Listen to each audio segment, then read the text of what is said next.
এ বাড়িতে এবার থেকে থাকবে, কারণ এই বাড়ির ছোট বউ। কুসুমপুর গ্রামে মোড়ল মশাই থাকতো। তার নাম ছিল সুকান্ত। তবে মোড়ল মশাইয়ের কোনো কিছুতেই অভাব ছিল না, তার কাছে সব কিছুই ছিল। তার স্ত্রী ছিল, তার নাম লতা।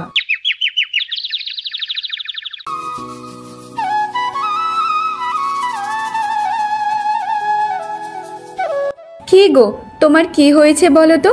সেই সকাল থেকে দেখছি তুমি যেন কেমন মনমরা হয়ে আছো। এত কি চিন্তা করছো বলো না দেখি, একটু শুনি। আরে লতা, তুমি তো ভালো করেই জানো আমি কি চিন্তা করতে থাকি। দেখো, বাইরে বাচ্চারা খেলা করছে, ওদেরকে দেখে আমার খুব ভালো লাগে। কিন্তু ভগবান যে আমাদের কোনো সন্তান দিল না। সে যা বলেছো তুমি। তোমার কি একার কষ্ট হয়? আমার কি কষ্ট হয় না বলো? পাড়ার লোকেরা সবাই আমাকে কত ধরনের কথা শোনায়, অনেক উল্টোপাল্টা কথা বলতে বলে। তবুও কান নাক বুঝে সব কিছু মেনে নিতে হয়। কি করব বলো তো? যদি ভগবান আমাদের দিকে না মুখ তুলে তাকায়, আর যে কিছু বলার নেই। আচ্ছা ঠিক আছে ঠিক আছে, এইসব কথা বাদ দাও। যত এইসব কথা ভাববো তত আমাদের মনে কষ্ট হবে। আজকে তোমার মন্দিরে যাওয়ার কথা ছিল না, তা তুমি এখনো যাওনি কেন? আরে হ্যাঁ গো, মন্দিরেতে যাবই এখন। তবে সংসারের কাজ সারতে সারতে একটু দেরি হয়ে গেছে। আর যাওয়ার আগে তোমাকে চাটা দিতে এসেছি। নাও তো দেখি, এত বেশি চিন্তা করো না, চাটা ভালো ভালোই খেয়ে নাও। আচ্ছা ঠিক আছে ঠিক আছে, শোনো, তুমি সাবধানে মন্দিরে যাও আর তাড়াতাড়ি বাড়িতে ফিরে এসো। আবার যেন দেরি করো না, বুঝেছো? হ্যাঁ গো, আমি তাড়াতাড়ি মন্দিরে পূজা দিয়ে বাড়িতে চলে আসব। আর যদি একটু দেরি হয় তাহলে টেবিলে সব কিছু রান্না বান্না করে রেখে দিয়েছি। শোনো, তাহলে তুমি খেয়ে নেবে। আমি তাহলে এখন আসি গো। লতার বিবাহ জীবন এই 15 বছর কাটতে চলল, কিন্তু এখনও তাদের সন্তানের কোনো মুখ দেখেনি। তা নিয়ে তারা অনেক দুঃখী থাকে। তবে লতা তার কষ্টটা ভোলার জন্য সে সবসময় কাজে ব্যস্ত থাকে। তবে গ্রামের সবাই তাকে অনেক বাজে বাজে কথা শোনাতো, তাদের কোনো সন্তান হয়নি বলে। লতা যখন মন্দিরে পৌঁছায়, সেখানে লতাকে দেখে দুটো বউ বলতে থাকে, ওই দেখো দিদি, বেচারির লতা পূজা দিতে এসেছে। ওকে দেখলে তো আমার খুব কষ্ট হয়। এত বছর বিয়ে হয়ে গেছে, এখনো কোনো সন্তানের জন্ম দিতে পারেনি। ওদের কাছে এত টাকা পয়সা থাকা সত্ত্বেও তবু কেন ওরা কবিরাজ কিংবা ভালো ডাক্তার দেখায় না, তা কে জানে। না না দিদি, ওইসব কবিরাজ ডাক্তার কিছুই করতে পারবে না। আমার মনে হয় এই মেয়ের শরীর না কোনো পেতনি টেতনি ভর করেছে, তাই জন্য মনে হচ্ছে কোনো সন্তান টন্তান হচ্ছে না। সে কি বলো দিদি? যদি এমনই হয় তাহলে তো এদের কপালে কষ্ট আছে। তাহলে আর কোনো সন্তানের মুখ দেখতে হলো না এই জন্মে। দেখো দিদি, তুমি যাই বলো আর তাই বলো, আমার মনে হয় মোড়ল মশাই আর একটা বিয়ে করে নেওয়া উচিত। এমন মেয়ের কখনো সন্তান টন্তান হবে না। আর এমন মেয়ের সাথে ঘর করার থেকে না করাই ভালো আছে। তার থেকে অন্য কোনো মেয়েকে বিয়ে করলে সে অন্তত সন্তানের সুখ দিতে পারবে মোড়ল মশাইকে। এটা তুমি ঠিকই বলেছো দিদি। আর এমনিতে মোড়ল মশাইয়ের তো কোনো কিছুতে অভাব নেই। আর একটা বিয়ে করলে ক্ষতি বা কী আছে? অন্তত সে তো সন্তানের সুখ তো দেবে, তার সাথে সাথে দুটো বউকে রাখবে, তাতে কি ক্ষতি? প্রতিবেশীর এমন কথা শুনে লতার অনেক খারাপ লাগে।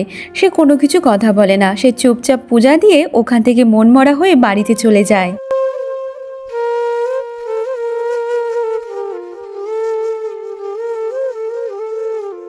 দেখো, অনেক হয়েছে, আমি আর সহ্য করতে পারছি না। এই গ্রামের মানুষদের সবার কথা শুনতে শুনতে আমি হাঁপিয়ে গেছি। এবার তুমি আরেকটা বিবাহ করে নাও, আমার আর ভালো লাগছে না। আরে গিন্নি, কে তোমাকে কি বলেছে সেটা তো বলো। আর এমন ভাবে তুমি রেগে আছো কেন? বলো তো দেখি কি হয়েছে। তুমি তো সব কিছু জানো যে আমাদের সন্তান হয়নি বলে গ্রামের লোকেরা কত বড় ছোট কথা শোনায় আমাকে। আজকে যখন আমি পূজা দিতে গিয়েছি, আমাকে দেখে দুটো প্রতিবেশী অনেক উল্টো পাল্টা কথা শোনালো। তুমি বলো, এসব শুনতে কি খুব ভালো লাগে? আমরা জানি আমাদের কোনো সন্তান নেই, আমাদের মধ্যে কতটা কষ্ট হয় সেটা একমাত্র আমরা জানি। গ্রামের লোকেরা তো উল্টো পাল্টা কথায় বলতেই থাকে। তারা বলছে যে তোমার নাকি দ্বিতীয় বিয়ে করে নেওয়া উচিত আছে। দেখো লতা, গ্রামের মানুষজন তো বলবে, ওদের মুখ আছে, ওরা বলে যাবে। আর আমি তো জানি, আর আমি তো তোমাকে বুঝি। তাহলে তুমি এত কষ্ট কেন পাচ্ছ বলো তো দেখি? ওদের কথা একদম কান দেবে না। তবে দেখো, গ্রামের লোকেরা একটা কথা ভুল বলেনি। আমি তোমাকে সন্তানের সুখ কখনোই দিতে পারবো না। তুমি একটা কাজ করো, তুমি আর একটা বিয়ে করে নাও।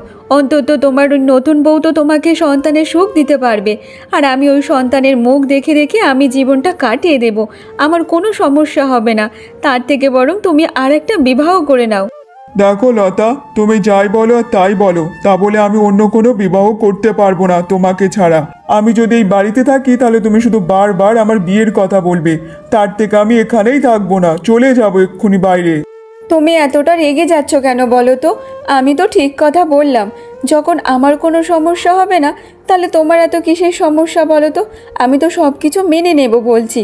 আর তুমি কোথায় যাবে বলছো বলো তো? কোথাও তোমাকে যেতে হবে না। জানি না কোথায় যাচ্ছি, তবে একটুখানি ঘুরে আসি। বাড়িতে থাকলে তুমি শুধু কানের ধারে বিয়ে বিয়ে নিয়ে ঘ্যান ঘ্যান করবে, এইসব আমি শুনতে পারবো না। তার থেকে বাইরে থেকে একটু হাওয়া খেয়ে আসি। এইসব বলে মোড়ল মশাই ঘর থেকে বাইরে বেরিয়ে যায়। দূর, ভালোই লাগে না। যত জ্বালা সব আমার উপর থেকে যাচ্ছে। আমি কিছু ভালো কথা বললে সেটাও খারাপ। আর এদিকে গ্রামের লোকেরা আমাকে বারবার কথা শোনাতে থাকে। আমার ভালো লাগে না এসব কথা শুনতে। এমনভাবে বেশ কিছুক্ষণ কেটে যায়। যখন বিকাল হয়ে আসে তখন সুকান্ত বাড়িতে যাওয়ার জন্য রাস্তা দিয়ে যাচ্ছিল। আর যেতে যেতে ওখানে একটা আহত অবস্থায় একটা ছাগলকে দেখতে পায়। আহারে, এই ছোট্ট ছাগলটা এখানে আহত অবস্থায় পড়ে আছে। তার পাশে যে আর একটা ছাগল আছে, আর এখন তো সন্ধেও হয়ে যাচ্ছে। একটা কাজ করি, এই ছাগলটাকে তার থেকে আমাদের সাথে নিয়ে যাই। এইসব বলে মোড়ল মশাই ছাগল দুটো নিয়ে তার বাড়িতে যাওয়ার জন্য রওনা দিয়ে দেয়। আরে, সেই সকাল থেকে তুমি কোথায় ছিলে বলো তো? আমি তোমার চিন্তায় চিন্তায় বসেছিলাম যে তুমি কখন বাড়িতে আসবে। আরে, তোমার সাথে এই দুটো ছাগল কি করছে? এদেরকে আবার কোথা থেকে ধরে নিয়ে আসলে বলো তো দেখি। আরে গিন্নি, একটু ধীরে ধীরে বলো। এক নিঃশ্বাসে তো সব হড়বড় চচ্চর করে বলে যাচ্ছ। একটু নিঃশ্বাস নিয়ে বলো তো দেখি। শোনো, এই ছাগল দুটোকে আমি গ্রামের বাইরে পেয়েছি। যখন আমি রাস্তা দিয়ে আসছিলাম দেখলাম আহত অবস্থায় পড়ে আছে, তাই আমার সঙ্গে করে নিয়ে এসেছি। এবার থেকে এরা আমাদের সাথেই থাকবে, বুঝেছো? হ্যাঁ গো, তুমি এটা ঠিকই বলেছ। তাহলে এরা আমাদের সাথে থাকবে, আর এদের সাথে সময় কাটাতে কাটাতে আমাদের নিজেরই সময় চলে যাবে। আর শোনো, তাহলে এদের দুধও আমরা খেতে পারবো। দেখতে দেখতে এমনভাবে বেশ কিছুদিন কেটে যায়। তবে তারা সেই ছাগল দুটো নিয়ে সময় কাটাতে থাকে, তাদের সাথে খেলতে থাকে এবং তাদের ভালো যত্ন আত্তি করতে থাকে। আর সেই ছাগল দুটোর নাম দিয়েছিল, একজনের নাম ছিল হাসি আর একজনের নাম ছিল খুশি।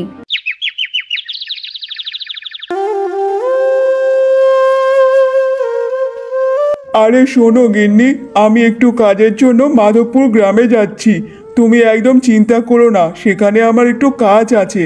আর সেই গ্রামেতে থাকে আমার বন্ধু বিজু, তুমি তো জানো। আচ্ছা ঠিক আছে, তাহলে তুমি সাবধানে যাও। আর তোমাকে আমাদেরকে নিয়ে অত চিন্তা করতে হবে না। আমি হাসি আর খুশির সাথে সময় কাটাবো, আর আমরা তিনজন ভালোভাবে থাকবো। তুমি যাও, সাবধানে যাও, আবার তাড়াতাড়ি বাড়িতে ফিরে এসো।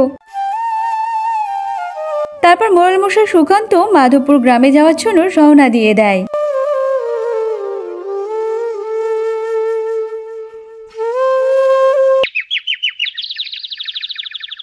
তারপর সুকান্ত বিজুদের বাড়িতে পৌঁছে যায়। তখন বিজু সুকান্তকে দেখে বলতে থাকে, আরে ভাই সুকান্ত, অনেক দিন পর তো আমাদের বাড়িতে এলি। তা বল ভাই, বাড়ির সব কিছু ঠিকঠাক আছে তো? আর হঠাৎ করে যে এখানে আসলি, বল তো দেখি কি কাজ আছে? আরে হ্যাঁ ভাই, সব কিছু ঠিকঠাক আছে। আমি এখানে একটু কাজের জন্য এসেছি, তাই ভাবলাম তোর সাথে দেখা করে যাই, তাই একটু দেখা করতে এসেছি। আরে ভাই, তুই একদম ঠিক কাজ করেছিস আমার সাথে দেখা করতে। তা বল দেখি, বৌদি কেমন আছে? হ্যাঁ রে, তোর বৌদি একদম ভালো আছে। সে তো হাসি আর খুশিকে নিয়ে খুব ব্যস্ত থাকে। আরে সুকান্ত ভাই, এই হাসি খুশিটা আবার কে বলতো দেখি? তারপর সুকান্ত তার বন্ধু বিজুকে হাসি খুশির ব্যাপারে সব ঘটনা খুলে বলে। এইসব শুনে তারা অনেক হাসতে থাকে। আর তখন সেখানে বিজুর মেয়ে চলে আসে। আরে ভাই বিজু, তোর মেয়েটা তো খুব বড় হয়ে গেছে রে। তা তোর মেয়ের বয়স কত হয়েছে বল তো দেখি? এই তো, এই অঘ্রাণ মাস আসলে ও 7 বছর পূর্ণ হবে রে। জানিস তো বিজু, যদি আমার কোনো ছেলে মেয়ে হতো ঠিক তোর মতো মেয়ের মতো বয়স হয়ে যেত এতদিন। আর তখন সেখানে বিজয় স্ত্রী রমা চলে আসে। আরে সুকান্ত দাদা, আমি বলছি কি, তুমি না আর একটা বিয়ে করে নাও, এটাই ভালো হবে। হয়তো তুমি তোমার দ্বিতীয় স্ত্রীর কাছ থেকে সন্তানের সুখ পেতে পারো। আরে বৌদি, এসব কি বলছো বলো তো? আমি নাকি আবার বিয়ে করব? না না, এত বড় পাপ কাজ করতে পারবো না। আর আমি লতাকে এরকমভাবে ঠকাতে পারি না। সমাজের লোক যে কি বলবে তা কে জানে, এখন যে আমার বয়স হয়েছে। না দাদা, সমাজের লোক কি বলবে? আর এমনিতে তুমি লতা বৌদিকে কেন ঠকাবে? তোমার যে দ্বিতীয় বউর সন্তান হবে সেটাও তো লতা বৌদির হবে। তাহলে সবাই মিলেমিশে থাকবে, এখানে কেউ কাউকে ঠকাবে না। কিন্তু আমার যে বয়স হয়েছে, এই বয়সে কি কারো মেয়ের সাথে আমাকে বিবাহ দেবে যে আমাকে সন্তানের সুখ দিতে পারবে? বলো তো দেখি। আরে ভাই বিজু, তুই এত নিয়ে চিন্তা করিস না তো, আমি দেখছি। আমাদের পাড়ায় হচ্ছে একটা মহাজন আছে, তার স্ত্রী অনেক বছর আগেই মারা গিয়েছে। আর তার মেয়ে আছে একটা, তার বয়স হচ্ছে 25 বছর বয়স। আর সে এখন সদ্যজাত বিধবা হয়েছে। আমি একবার তোর ব্যাপারে ওদের সাথে কথা বলতে পারি। দেখতে দেখতে এমনভাবে দুদিন কেটে যায়। অন্যদিকে লতার শরীর অনেকটা খারাপ হয়ে যায়। একটা কবিরাজ মশাই লতাকে দেখতে আসে, দেখে বলে যে লতা মা হতে চলেছে। এই খবরটা শুনে লতা অনেক খুশি হয়ে যায়। লতা মনে মনে ভাবতে থাকে যে সুকান্ত বাড়িতে কবে আসবে আর খুশির খবর তাকে কবে দেবে, কারণ এত বছর পর ভগবান তাদের দিকে মুখ তুলে তাকিয়েছে। খুশি, তুমি শুনেছো? আমি মা হতে চলেছি। আমার যে খুব আনন্দ হচ্ছে, এত বছর পর আমি মা হতে চলেছি। তোমার দুধে ওই শক্তি আছে যা খেয়ে আমার গর্ভে সন্তান আসতে চলেছে। আর কিছুদিন পর আমার সন্তান তোমাদের সাথে খেলা করবে। পরদিন সকালে সুকান্ত আর বিজু মিলে সেই মহাজনের বাড়িতে যায়। তারা বিয়ের ব্যাপারে কথা বলে সবাই রাজি হয়ে যায়। আর তখন সেখানে মহাজনের মেয়ে চলে আসে, এসে বলতে থাকে, দেখো, বিয়ে করার আগে আমি কিছু বলতে চাই। আমার কিছু শর্ত আছে। আমি কখনো ধুমধাম করে বিয়ে করতে চাই না। আর তোমরা তো শুনেই নিয়েছো যে আমি একটা বিধবা, তাই আমি চাই আমার বিয়ে একটা মন্দিরে থেকে হোক, সেটা আবার গ্রামের বাইরে। আর আমি চাই না যে এই গ্রামের সবাই জানতে পারুক যে আমাদের বিবাহ হয়েছে। আর হ্যাঁ, যদি বিবাহর পর তোমার যদি কোনো অসুবিধা কিংবা কোনো বিপদ হয়, সেটা যেন না কেউ আমাকে দাবি করতে পারে যে আমার কারণে তোমার কোনো বিপদ হয়েছে। ঠিক আছে, তাহলে আমার কোনো সমস্যা নেই। তারপর মায়া আর সুকান্ত মিলে আলাদা একটা ঘরে গিয়ে নিজেদের মধ্যে কথা বলতে থাকে। তারা তাদের নিজেদের মধ্যে কথা বলার পর একটা মন্দিরে গিয়ে তারা বিবাহ সেরে ফেলে। তারপর দিন তারা বাড়িতে যাওয়ার জন্য রওনা দিয়ে দেয়।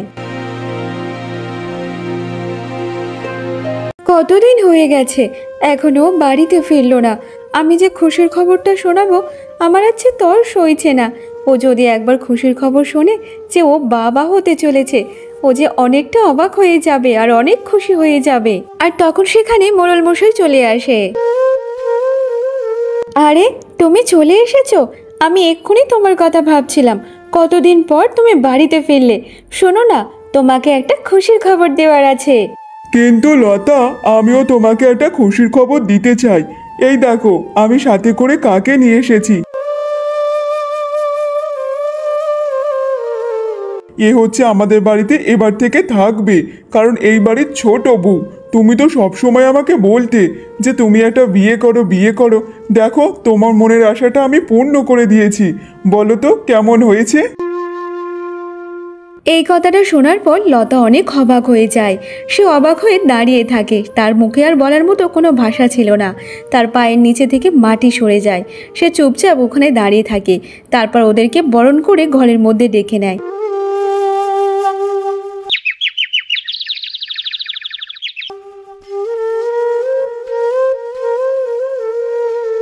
এইসব তুমি কি করেছো বলো তো?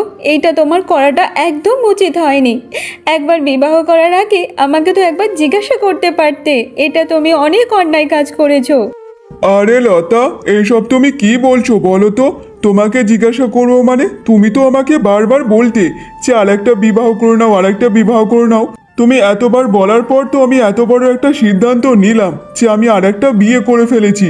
কিন্তু তুমি তো আর কিছুদিন অপেক্ষা করতে পারতে, তারপর নয় বিবাহ করতে পারতে।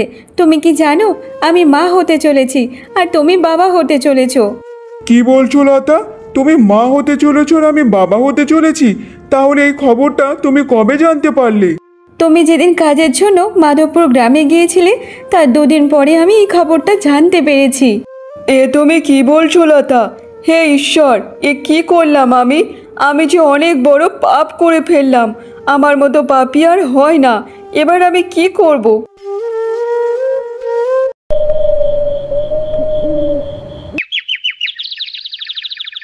পরের দিন সকাল থেকে মোড়ল মশাই লতার জন্য একটা কাজের লোক রেখে দেয় যে লতাকে দেখভাল করার জন্য।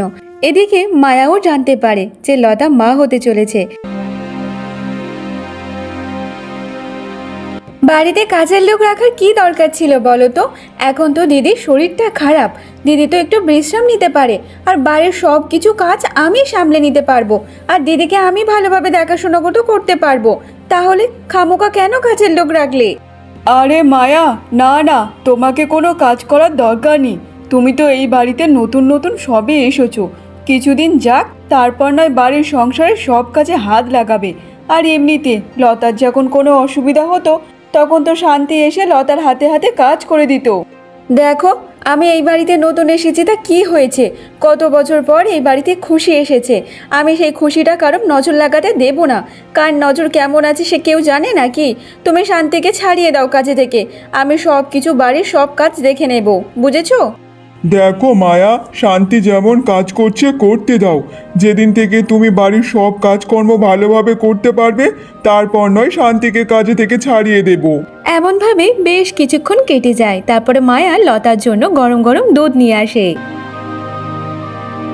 এই দেখো দিদি, আমি তোমার জন্য গরম গরম দুধ নিয়ে এসেছি, তাড়াতাড়ি খেয়ে নাও তো দেখি। দেখো মায়া, আমাকে নিয়ে তোমাকে অত চিন্তা করতে হবে না, আমি এই সবে মাত্র ওষুধ খেয়েছি, তাই বলছি তুমি দুধটা এখানে রেখে দাও, আমি পরে খেয়ে নেব। ঠিক আছে দিদি, তুমি মনে করে নিজের হাতে দুধটা কিন্তু খেয়ে নিও। তারপর মায়া ওখান থেকে চলে যায়। মালকিন, এই দুধটা আপনি একদম খাবেন না। কেন শান্তি, তুই এমনভাবে কেন বলছিস? আর দুধটা বা কেন খাবো না বলতো? মালকিন, আমি নিজের চোখে দেখেছি ওই মায়া দিদি এই দুধের মধ্যে কিছু একটা মিশাচ্ছিল। এইসব তুই কি বলছিস শান্তি? আমার মনে হয় এই মায়া আমাকে দেখে হিংসা করতে থাকে, তাই জন্য মনে হয় এই দুধের মধ্যে কিছু মিশিয়ে আমাকে মারতে চাইছে। কিন্তু না, আমি এটা হতে দেব না, আমি এক্ষুনি মোড়ল মশাইয়ের কাছে গিয়ে সব ঘটনা খুলে বলবো। এমনভাবে বেশ কিছুক্ষণ কেটে যায়। যখন রাত হয়ে যাওয়ার পর মোড়ল মশাই বাড়িতে আসে তখন লতা তার কাছে সব ঘটনা খুলে বলে। সব কিছু শুনে মোড়ল মশাই বলতে থাকে, এইসব তুমি কি বলছো লতা? এটা কখনোই হতে পারে না। আর এমনিতে মায়া তোমাকে বড় দিদির মতো ভালোবাসে, তোমার শরীরের কথা ভেবে তোমার জন্য সব কিছু করে, তাহলে ও এই কাজটা কি করে করবে বলো তো দেখি? ঠিক আছে, তুমি যখন আমার কথা বিশ্বাস করবে না, শান্তি নিজের চোখেই দেখেছে যে মায়া দুধের মধ্যে কিছুই মেশাচ্ছিল, আর সেই দুধটা আমাকে আবার খেতে দিয়েছে, তাহলে তুমি বলো, শান্তি তো নিজের চোখে দেখেছে। দেখো লতা, আমার মনে হয় শান্তি কি দেখতে না কি দেখে ফেলেছে, হয়তো ও বুঝতে পারেনি তাই জন্য এমনভাবে বলছে। আবার এটাও হতে পারে যে মায়ার নামে তোমার কাছে নোংরা নোংরা কথা বলাচ্ছে যাতে তুমি মায়াকে আর পছন্দ না করো। এইটা হয়তো করার চেষ্টা করছে, কিন্তু আমার পুরো বিশ্বাস মায়া তোমার সাথে এমন কখনোই করবে না। দেখো, তুমি যাকে বিয়ে করে নিয়ে এসেছো তার প্রতি তোমার দরদ অনেক বেশি, তুমি তাকে অনেক বেশি ভালোবাসো। ঠিক আছে, কাল শান্তি নিজের চোখে দেখেছে যে মাঝরাতে মায়া কোথায় থেকে আসছিল যেন বেশ, কিন্তু এত রাতে ও কোথায় যাবে? এই গ্রামে তো কাউকে জানেও না, চিনে না, 2 দিন হয়েছে মাত্র এই বাড়িতে এসেছে, তাহলে বলো ও রাতের বেলায় কোথায় গিয়েছে? কই, তুমি তো ওকে কিছু বলছো না কেন? আর তখন সেখানে শান্তি এসে বলতে থাকে, হ্যাঁ মোড়ল মশাই, আমি নিজের চোখে দেখেছি মায়া দিদি গ্রামের বাইরে যায় মাঝরাতে, আবার মাঝরাতে বাড়ির মধ্যে চলে আসে। শুধু আমি একা না, গ্রামের অনেকেই দেখেছে। যদি আমার কথা বিশ্বাস না হয় একবার গ্রামের সবার কাছে আপনি জিজ্ঞাসা করতে পারেন, সবাই মায়া দিদিকে গ্রামের বাইরে যেতে দেখেছে মাঝরাতে। তোমরা এবার চুপ করো, মায়ের নামে এইসব উল্টো পাল্টা কথা বলা বন্ধ করো। সত্যিটা কি এবার আমি নিজের চোখে দেখে নেব, বুঝেছো? দেখতে দেখতে এমনভাবে বেশ কিছুদিন কেটে যায়। তবে মায়ার বাবা একদিন মায়ের বাড়িতে আসে, এসে মায়ের সাথে দেখা করে আবার ওই দিন সে বিদেশে চলে যায়, কারণ তার নিজের চিকিৎসা করার জন্য। আর ওই দিন শান্তি হাতে করে একটা কি নিয়ে আসে আর মোড়ল মশাইকে বলতে থাকে, এই দেখুন মোড়ল মশাই, এটা বাড়ির মধ্যে থেকে পাওয়া গেছে। এর মধ্যে একটা লাল কাপড়, হাড়গোড় আর একটা লেবু আছে। আমার মনে হয় কেউ ওষুধ টষুধ করেছে। কিন্তু শান্তি, এই সবগুলো তুমি কোথায় থেকে পেয়েছো বলো তো দেখি? দেখুন মোড়ল মশাই, এই সবগুলো জিনিস আমি লতা দিদির ঘরে থেকে পেয়েছি। আর ঘরের বাইরে দাঁড়িয়েছিল মায়া দিদি। এবার দেখতে পাচ্ছি বেশি বাড়াবাড়ি হয়ে যাচ্ছে। বাস, অনেক হয়েছে, এবার আমাকে কিছু একটা করতে হবে। পরের দিন সকালে মোড়ল মশাই গ্রামে একটা পঞ্চায়েত বসায়। সেখানে গ্রামের সবাই আসে, সেখানে লতা, মায়া এবং শান্তিও আসে। মোড়ল মশাই, আমার বিচার চাই, আমার সুবিচার চাই। এই মায়া আমাকে মারতে চাইছে, আমার দুধে বিষ মিশিয়ে আমাকে মারতে চাইছে, তার সাথে আমার সন্তানকেও মারতে চাইছে। আমার বিচার চাই, আমার বিচার দিন। হ্যাঁ মোড়ল মশাই, আমি নিজের চোখে দেখেছি যে লতা দিদির দুধেতে মায়া দিদি কিছু একটা মেশাচ্ছিল। আপনি ওকে জিজ্ঞাসা করুন মাঝরাতে গ্রামের বাইরে যাতায়াত কেন করে এমনভাবে, আপনি ওকে জিজ্ঞাসা করুন। হ্যাঁ মোড়ল মশাই, আমিও দেখেছি আপনার দ্বিতীয় স্ত্রী মাঝরাতে কোথাও থেকে যেন বেশ আসছিল, আমি নিজের চোখে দেখেছি। দেখুন মোড়ল মশাই, গ্রামের সবাই নিজের চোখে দেখেছে যে মায়া দিদি মাঝরাতে যাতায়াত করে। এটা মেনে নেওয়া যায় না। মায়া দিদিকে এই গ্রাম থেকে বের করে দেওয়া উচিত। ঠিক আছে, আমি গ্রামের সবার কম বেশি কথা শুনলাম, তবে গ্রামের মোড়ল মশাই হওয়ার কারণেই আমি এই সিদ্ধান্ত নিচ্ছি, এই মায়াকে এই গ্রামের আর রাখবো না, এই গ্রাম থেকে বের করে দেওয়া হবে। আমি আজ রাতে মায়াকে এখান থেকে গ্রামের বাইরে ছেড়ে দিয়ে আসবো। এমন স্ত্রী আমার থাকার থেকে না থাকা অনেক ভালো আছে। আমি একে ডিভোর্স দেবো। মোড়ল মশাই এমন সিদ্ধান্ত শুনে গ্রামের সবাই অনেক খুশি হয়ে যায়। তার সাথে সাথে লতাও অনেক খুশি হয়ে যায়। লতা মনে মনে ভাবতে থাকে যে তার এবং তার সন্তানের আর কোনো ক্ষতি হবে না। দেখতে দেখতে এমনভাবে বেশ কিছুক্ষণ কেটে যায়। রাত হয়ে যাওয়ার পর মোড়ল মশাই মায়াকে গ্রামের বাইরে ছাড়তে যায়। দেখো মায়া, আজকেকার পর থেকে তোমার আর আমার রাস্তা সম্পূর্ণ আলাদা। আর আজকেকার পর থেকে তুমি তোমার মতোই থাকবে আর আমি আমার মতো থাকবো। আমাদের মধ্যে আর কোনো সম্পর্ক থাকবে না। দেখো মায়া, আমি সবসময় তোমাকে আমার নিজের ছোট বোন ভাবতাম, আর তুমি কি করলে? আমার ক্ষতি করার চেষ্টা করছিলে। তুমি আমার বিশ্বাস ভেঙে দিয়েছো। আর তখন সেখানে একটা ছেলে চলে আসে। লতা দিদি, এটা হচ্ছে রাকেশ। আমি একে ভালোবাসি, আমরা দুজন দুজনকে খুব ভালোবাসি, কিন্তু আমাদের সম্পর্ক আমার বাবা কখনোই মেনে নেয়নি, কারণ রাকেশ অনেক গরিব ছিল। তাই জন্য আমার বাবা কখনোই চায়নি যে আমি রাকেশকে বিয়ে করি। মোড়ল মশাই, আপনাকে অনেক অনেক ধন্যবাদ। আপনার জন্য তো আমি আমার ভালোবাসাকে আবার ফিরে পেয়েছি। আমরা কখনো ভাবিনি যে আমরা এমনভাবে একসাথে হতে পারবো। আমরা তো আগে এটা ভেবে নিয়েছিলাম যে দুজন দুজনের জীবন শেষ করে দেব, কিন্তু আপনি ভগবান হয়ে আমাদের সামনে চলে এসেছেন। ধন্যবাদ মোড়ল মশাই। আচ্ছা ঠিক আছে, শান্ত হও শান্ত হও, আমি এতটা কোনো মহান কাজ করিনি। শোনো, তোমরা তাড়াতাড়ি এই গ্রাম ছেড়ে চলে যাও, বুঝেছো? নতুবা কে কোথায় দেখে ফেলবে তার কোনো ঠিক নেই। আর তোমরা খুশি খুশি নতুন জীবন শুরু করো। তারপর তাড়াতাড়ি ওরা ওখান থেকে চলে যায়। এইসব কি হচ্ছে বলো তো? আমি তো কিছুই বুঝতে পারছি না। গিন্নি, এইসব তুমি একদম বুঝবে না, বুঝেছো? এটা আমার আর মায়ার একটা প্ল্যান ছিল। প্ল্যান? আবার কিসের প্ল্যান ছিল? আমি কিছুই বুঝতে পারছি না। তুমি আমাকে ভালোভাবে বুঝিয়ে বলো তো দেখি, এমনভাবে না কথা বলে।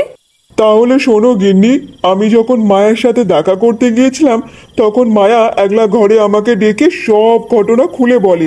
তাহলে শোনো, মায়া যখন ওই ছেলেটাকে ভালোবাসে, তাহলে তোমাদের বিবাহ হয়েছিল, সেই ব্যাপারটা কি বলো তো?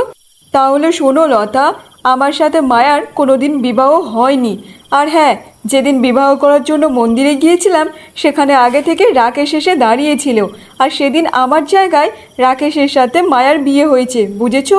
মায়া চেয়েছিল সেদিন ওরা পালিয়ে বিয়ে করার কথা, কিন্তু ওরা সাহস পাচ্ছিল না। ও ভেবেছিল যে ওরা যদি পালিয়ে বিবাহ করে তাহলে ওর বাবার মাথা ছোট হয়ে যাবে। সেই কারণে ও কি করবে না করবে বুঝতে পারছিল না। সেই সময় আমি বিজুর সাথে গিয়েছিলাম ওখানে, তাই আমার সাথে প্ল্যান করে সব ঘটনা এমনভাবে হয়েছিল, বুঝেছো? এবার তাহলে আমি সম্পূর্ণ ঘটনাটা বুঝতে পারলাম। কিন্তু আমি কত বড় অন্যায় করলাম দেখো। মায়ার এখানে কোনো দোষ ছিল না। আমি তবু মায়াকে কতটা খারাপ ভাবলাম, কতটা ছোট করলাম। ছি, এটা করা আমার একদম উচিত হয়নি। তারপর মোড়ল মশাই লতা মিলে বাড়িতে পৌঁছে যায়। দেখতে দেখতে এমনভাবে বেশ কিছু মাস কেটে যায়, আর তাদের কোল জুড়ে একটা ফুটফুটে পুত্র সন্তান চলে আসে। তারপর তারা তাদের পুত্র সন্তানকে নিয়ে খুশি আনন্দে জীবন কাটাতে থাকে।